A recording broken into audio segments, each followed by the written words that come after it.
Olá, como a foto anterior sugere, hoje a gente vai calcular o momento de inércia de uma peça composta por um cilindro e desse cilindro são retiradas quatro composições de troncos de cone e cilindros.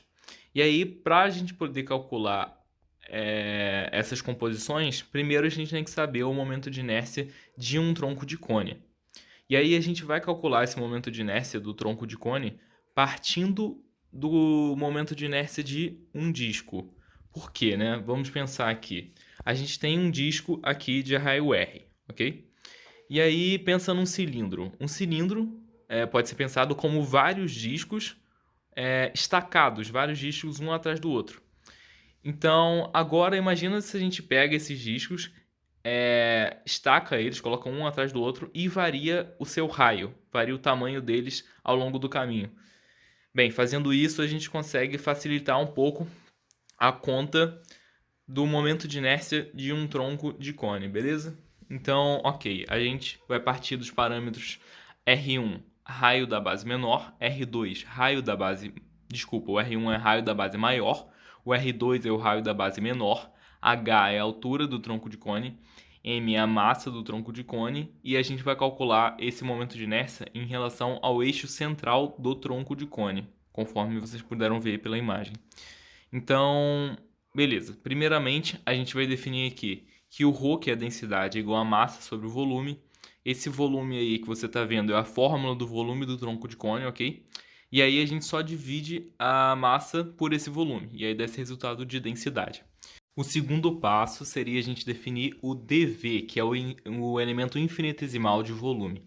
A gente sabe que a integral de r ao quadrado dm, a integral no volume disso aí, vai dar um momento de inércia. Só que a gente tem que trocar esse dm para um dv para poder realizar essa integração. E aí é interessante a gente fazer uma relação linear de aumento de raio. Tá? Então a gente pensa ali como se fosse uma reta, né? Clássica, y igual a x mais b, só que o a, que é a taxa de crescimento do raio, vai ser o raio maior menos o raio menor dividido por altura, beleza? Então ali, né, eu coloquei que o x vai ser igual ao z, o b vai ser igual ao r2, nosso ponto de partida. Então o dv vai ficar igual a π vezes r de z ao quadrado vezes a dz, que seria um disco fino, digamos assim, né? É um disco infinitesimalmente fino. O terceiro passo, então, vai ser substituir os parâmetros ρ da densidade e dv no momento de inércia diferencial de um tronco de cone. Ok? Então, esse é o momento de inércia diferencial de um tronco de cone. Beleza? E aí, a gente tem que r de z ao quadrado é igual. É isso aí, aquela relação que a gente achou anteriormente. dm é igual a ρ vezes dv.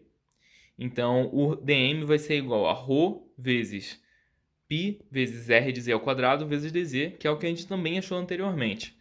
Por isso que fica r ao quadrado mais r1 menos r2 dividido por h vezes z a quarta, né? Só para deixar claro de onde surgiu esse a quarta, porque esses termos aqui são iguais, né? Esses termos aqui são iguais, o que muda é só o π e o ρ multiplicando eles, então fica elevado à quarta. Apesar de parecer difícil essa integral, na verdade ela é bem simples, porque é só uma integral de polinômio com vários parâmetros ali no meio. Então ela é trabalhosa, ela é grande de ser calculada, mas não chega a ser muito complexa. E como não convém aqui nesse vídeo, para não atrasar, eu não vou calcular isso, só vou apresentar o resultado para vocês.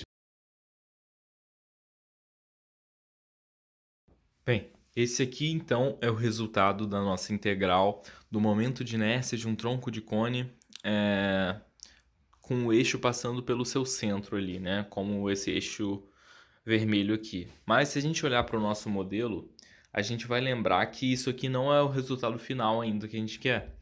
A gente quer o momento de inércia de um cilindro menos quatro composições de momentos de inércia de tronco de cone e de um cilindro menor, né?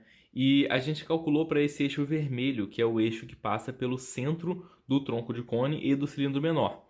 Só que, na verdade, a gente quer saber o momento de inércia dessas peças para um eixo que dista uma certa distância d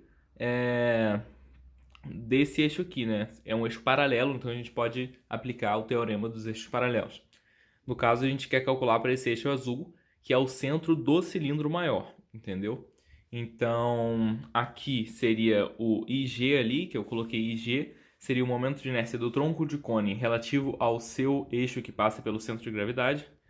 Ali temos o do cilindro, que é tabelado, também do centro de gravidade. E aí eu coloquei como IG total a soma desses dois. Então, o I total, que é o momento de inércia da composição tronco de cone e cilindro, passando pelo eixo azul, que é o eixo do centro do cilindro maior, vai ser o IG total mais a massa desses dois vezes a distância d ao quadrado, essa distância aqui entre os eixos, ok? O resultado do momento de inércia para essa peça aqui, então vai ficar massa do cilindro maior vezes o raio do cilindro maior ao quadrado sobre 2, que é o momento de inércia tabelado do cilindro, menos as 4 composições. E aí tem o IG total que a gente definiu, mais aqui o termo do teorema dos eixos paralelos. Então, esse é o resultado final. Por último, caso alguém quisesse usar esse resultado na prática, seria um pouco complicado, porque ele fica em função das massas de cada elemento, e é um pouco difícil obter diretamente a massa de cada um desses elementos, tendo em vista que você só vai ter a peça final, essa aqui. Porém, como todos os componentes são do mesmo material, então o ρ é para ser igual. Então a gente pode obter o ρ desse material experimentalmente e aí obter a massa de cada um dos elementos através desse ρ. Então a gente vai fazer o seguinte, a gente pesaria essa peça na balança para obter a massa da peça final, aqui a massa da peça final, e aí a gente tem o volume dessa peça que vai ser π vezes r ao quadrado vezes h, sendo esse R vermelho e H a altura do cilindro maior e o raio do cilindro maior, e aí menos as 4 composições. Ali é a fórmula do volume do tronco de cone e ali é o cilindro menor. Então a gente pega essa massa, divide pelo volume final e a gente vai ter o ρ. Tendo o ρ desse material, a gente pode encontrar indiretamente a massa de cada uma dessas composições.